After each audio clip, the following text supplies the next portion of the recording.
Action. Hang on a second. You know, I don't know how you do it. I can hardly wait to get this damn thing off my face. You got the beard oil. Bring in some. Beard oil. Yeah.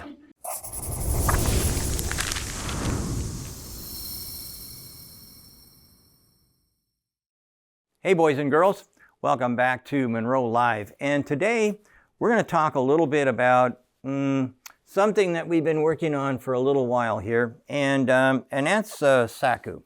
So Sakuu is the battery that I'm kind of hot on, and we've shown this before, but this is the cell, or a cell, that Sakuu gave me. We did some testing on this, and we were pretty excited about it.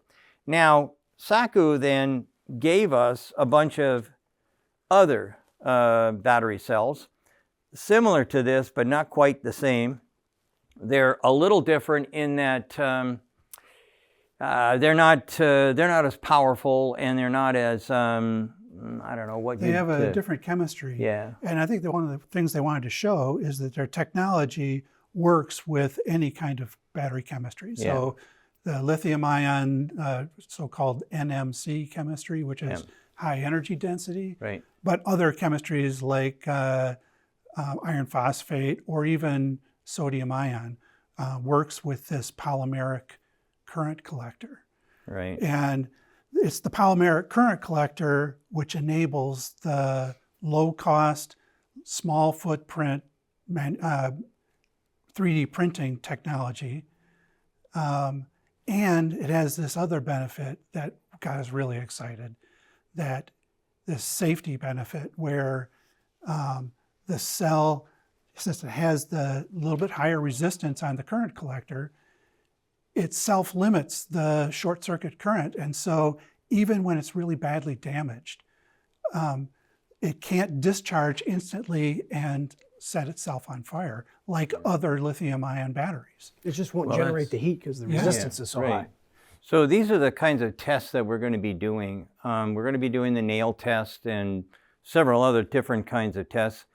As you can see, we've got quite an array out here to make sure that basically what we're fooling around with is a known entity before we start doing any kind of destructive tests. And so with that, we're kind of going to let Paul and Tom jump into this, and let's see what we can come up with. Stay tuned. Okay, well, you probably know who Munro Associates are. We're a lean design consultancy. We help our clients take cost out of things. We do a lot of evaluation of technologies. We have a very special technology we're going to evaluate today, but in the world of batteries as we know them, this is a very different sort of concept, and we show you what are the more traditional concepts that we're familiar with in automotive: cylindrical cells, pouch cells, prismatic cells. This is not necessarily one of those, although it could be. They kind of presented it to us in a pouch format, but we quickly took it out of the pouch. Right, so Sakuu approached us because they knew that we had done other testing. And they're a company, they're a US-based company that does battery manufacturing technology. And they've come across this new method of making batteries that has some really interesting properties. It's cheaper, presumably, because it's like a printing process. We've referred to it as like a 3D printing, but they describe it actually as more like laser printing. So it's able to print things at high speeds and low cost. And it has this extra capability of creating a battery that is incredibly robust. So a couple of tests that we've already run are the capacity test to verify the claims that how much energy is stored in the battery and how does it compare. And then we also did a DCIR test, which is the internal resistance of the battery, because one of the key aspects of this battery, the polymeric current collector, has higher resistance. And we wanted to measure what that actually is and how it compares and whether that's going to interfere with its ability to deliver a current. So we measured that. Then We wanted to see for ourselves whether it holds up to the robustness that claims that they made. Can you actually drive a nail through it?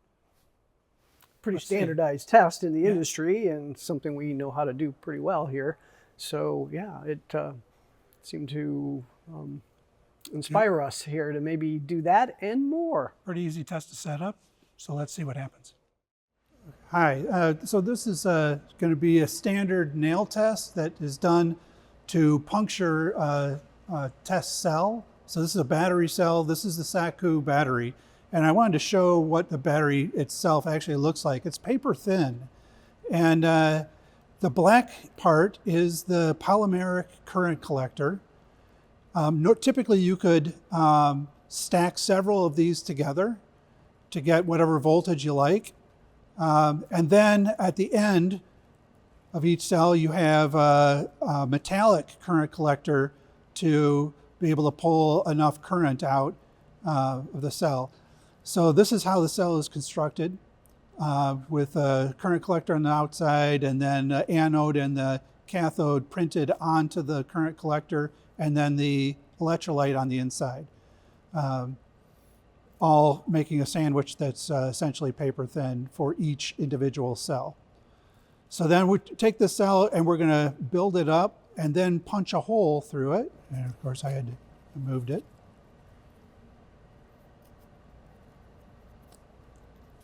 And then we clamp it so that we have good conductivity with our sophisticated clamping system. And our even more sophisticated LED load system, which is a 120 ohm resistor in series with a 1 milliamp LED. So just to show that it in fact is a battery. And that it is still alive.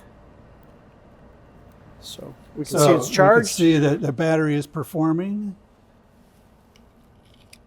And we set it on the press, and then we just bring the nail down. Now, if you do this with any ordinary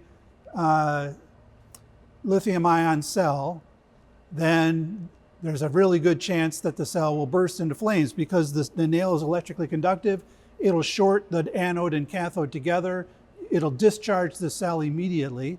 And since the current is going to be high because there's high conductivity, you end up generating enough heat to light the cell on fire.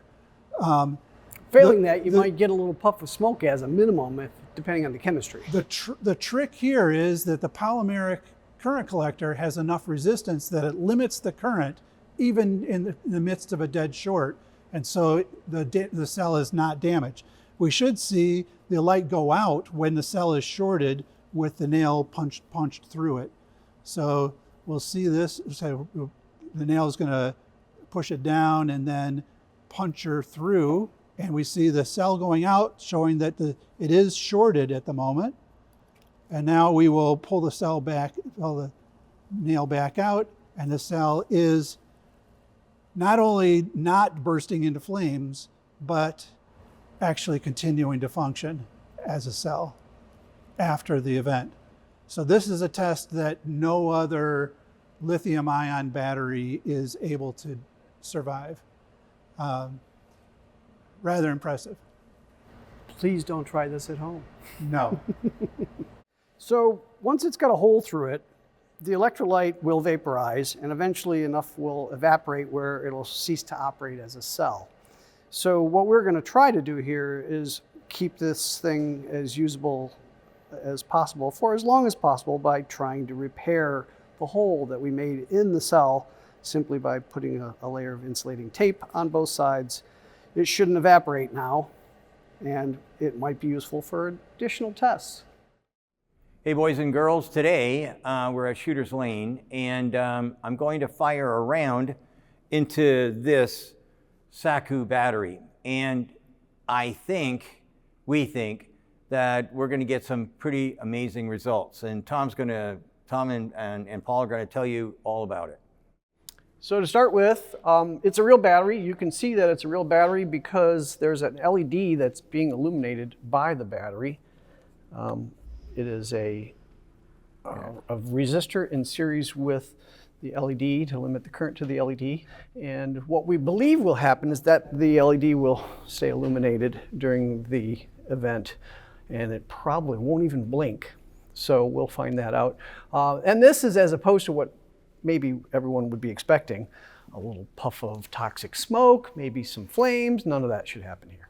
Yeah, that's the thing. If you do this kind of a thing, a destructive test like this on any ordinary lithium-ion battery, and this is a lithium-ion battery, you would end up with a fire. Almost certainly, a test like this would result in not just a failed battery, but An event. a thermal event. So this is a game changer, I think, in the battery business, to have a battery that is this robust and able to take mechanical trauma that is over and above what any other type of battery could do. And the technology used to make it is simple, straightforward, and inexpensive. Hugely inexpensive. I'm really, really impressed with Sakuu. Since we've gotten the 4 batteries, or 5, right? We got 5 now, or 6? I can't remember. But anyway, since we've got these things, you guys have been testing them. And so far, from what you've told me, they seem to be matching the claims that Sakuu has come up with. Yeah, that's the thing. So we've done cycle testing on the batteries, charged them and discharged them to show that they, in fact, are carrying the claimed amount of current and power density. So that's one of the things that we want to check. We've done so far just initial testing. We'd like to do some cycle testing and some life testing on this battery technology as well. Life testing, 1,000 cycles ain't going to happen, at least not at our shop. But they said that they've got over 1,000 cycles on this, and this isn't the ultimate battery. This is the one that they gave us to play around with, but this isn't as good as what they've already got. The new battery. Their summary message is that the technology of the battery itself doesn't matter as much. The chemistry isn't important. It's their manufacturing process that makes it unique and what gives us this capability we'll demonstrate today. So we'll show what is actually inside our little cardboard sandwich that we've made so that you can see the actual battery cell inside this. But for now, I think that we can go ahead and do the test. Warning. The operations depicted in this feature were performed by highly trained professionals operating under controlled conditions. Do not try this at home.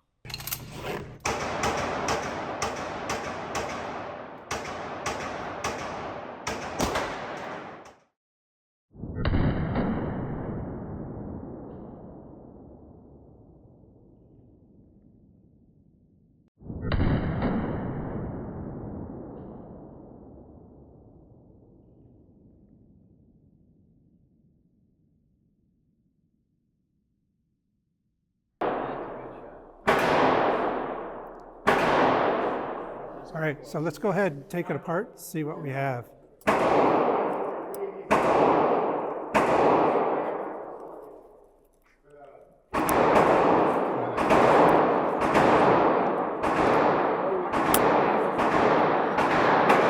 So we put a round right through a clip, which is making it difficult to take apart. The battery is still on, still working. It has 3 holes in it. I think the outer one's probably missed it. So now we'll remove the LED. This is the battery inside with the hole in it, two holes in the battery. And if we put this back on, see again, the battery remains working. Go ahead, clip that. Clips, maybe not so much. All right, let's hook it up. And again, I didn't mark it, so maybe the wrong polarity. More Nope, got it. retired crowd and stuff like that, and then more so. Battery still works. Okay, so here we are at the end of the day, and now we're going to do a little bit of a wrap up. We've been screwing around with this now for about 3 weeks. You've seen some of the tests and whatnot while they were in action, and now it's time for, okay, so what did we find out about these new cells? The first thing I got to tell you is that they are different than the ones that we received initially. They're not as powerful, and that was kind of a disappointment. But I guess that was because safety. Well, it is the change in chemistry. They wanted to give us something that was going to be safe for us to handle, and so it has a permeable anode that absorbs the electrolyte, and it keeps it bound in there. So they knew that we'd be handling these and penetrating them and damaging them, and they didn't want us inhaling electrolyte, so they made a cell that was safe. And that's something that I think was one of the key technologies here. Yeah.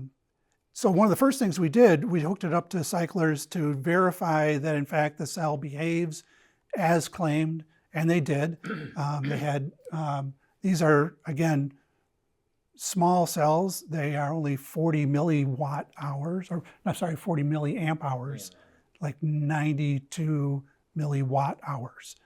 So it's not a, it's a battery, but it's not the kind of thing that you would use to build a car with. Well, not in this form, but Yeah. glued together. Right. So that with different chemistry and with different battery module building, so you kind of have to think out of the box on module construction in order to build something that you could power a vehicle with. Well, the way I looked at it was when we had the little square ones that we started out with, the original one that they sent me. When we looked at how do we get the same amount of energy, how do we get the same amount of power, what does our volumetric and gravimetric numbers look like, it came in as a better, once you got to the same equivalent power to a 4680 cell, which is big. This one was smaller. It was producing the same power, producing the same energy, and it was lighter. Because I don't need to have a steel can, and I don't have copper, and I don't have aluminum. So that's where we started out and said, okay, if we had the technology that was in the original square, boom, here we are. We've got something that's lighter, same equivalent power and energy, and it's a smaller package. Plus, I can put it inside of a plastic box and call it a day, and it doesn't expand and contract. So that's kind of like the summation that we were looking for, and it looks like. Yeah, our testing bore that out, that with the one important exception, certainly on an gravimetric energy density, I think that you could make cells with this technology that are very competitive.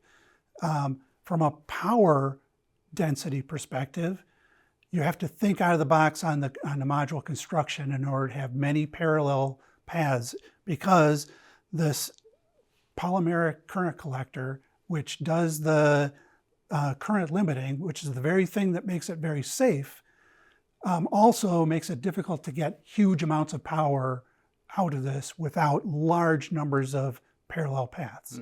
And then when you put large numbers of parallel paths in, then we have to put lots of copper back in, and we lose some of that advantage that it has. So it still has the safety advantage, but now it doesn't seem as well suited to that kind of application. But having said that, when you have like a vehicle application, you have so much energy that you only need like C2 or C5, that's a factor of the capacity in terms of the power coming out. Battery people use this terminology. C-rate. C-rate. C-rate, yeah. And so that means that if you only have to do C2, we demonstrated that with these cells. So even with the high resistance, it's able to deliver C2, even up to C5. You can't do the C20 or C100 that a super high power density cell can do. So it's great for some things and less great for others. And certainly the safety factor, there's applications where you'd want to use this battery where nothing else works. And anytime you have to have absolute assurance that your battery's not going to burst into flames under any circumstances, this is a fantastic application. Now, one mention about, having to add copper back to put a bunch of these cells in parallel. It's a kind of an unfortunate consequence. But conversely, when you stack them in series, you don't need the interfacing layers. So you lose the copper and aluminum. So it might cause the rethinking of the battery configuration such that you work on a cell as your target voltage. And you put a bunch of those in parallel, and then you could avoid the copper other than the bus bars. Right. And I'm sure that if we had the chance to design some sort of like I look at these things as cells, but if we designed something that we could classify as a real battery cell, something that would be equivalent, I bet you dollars to donuts, I'd be looking at not copper per se, but maybe copper coating or who knows what, but somehow I'd come up with something that'd be a lot lighter and give us the information, or sorry, the product that we're really looking for. So for everybody out there that wants to know about these C things, a car may get up to C6 or 8, something like that. Not Model S Plaid might be 10. Yeah, who? 10. Model S Plaid, yeah. But not many people want to have or need that kind of power. When we start looking at things like vertical takeoff machines where the C20, C10 to 20 is kind of like what's needed, okay, we'd have to go back to the drawing board, or maybe we would change the formula, the chemical formula of these things. And Sakuu has said that the batteries that they gave us were the initial take on the polymeric current collector, and that the resistance can be engineered to be a factor of 10 lower or more. 100. 100 lower is what they claim. So with lower polymeric current collector resistance, then higher powers are capable. So this is what they used, and to start with. They got a great adhesion between the current collector and the anode, which eliminates the open circuit failure mode. The resistance of the current collector is what makes it safe for the short circuit failure mode. And so this thing, it's just never been a battery technology that produces something this safe. They gave us another knob to turn, and that is the adjustment of the polymeric current collector as a factor of like up to 100 times more conductive than what we have now. So theoretically, you could seemingly make a dangerous cell like the ones we're used to by getting lower and lower resistance, right? But we didn't have the ability to adjust that knob before. Yeah, you're stuck with the conductivity of copper and aluminum in a typical battery cell. And so now this is an adjustable feature of the cell. And oh, by the way, it's printable. And so it's cheaper to make. Well, that's the big thing. Let's get to what's really really important, I should say. Volume, weight, and money. Those are the three things. 99% of the investors out there don't know shit about C factors or anything else for that matter. All they want to know is how much is it going to cost? And then if you get to the next level up, oh yeah, but how big is it? How much does it weigh? And then when they get down to the lowly engineers like us, then there's a whole bunch of other things that everybody gets excited about. But really and truly, weight goes down, cost goes down, and volume goes down. That's what's important. So that's why I'm really hot on this. I know that I might be the only voice in the wilderness, but you know, you've seen a lot of my videos on batteries. 4680, all day long. I'm always saying nice things about it and whatnot. But you know what? Most of the rest of the ones that I've looked at have really teeny tiny specific kind of things that they're good at. This, to me, this is magic. And quite frankly, well, what I'd like to do is maybe get into a wrap-up of where everything else you think. We've shown everything that we've done and whatnot. This is one of the original cells. That might be something worth showing. And again, it's been sitting quite a long time. It could have self-discharged. We don't know. So let's see where it's at. And it's at 2.3 volts. Well, who knows? Wow. That might even still turn the fan here. Ah! Yeah.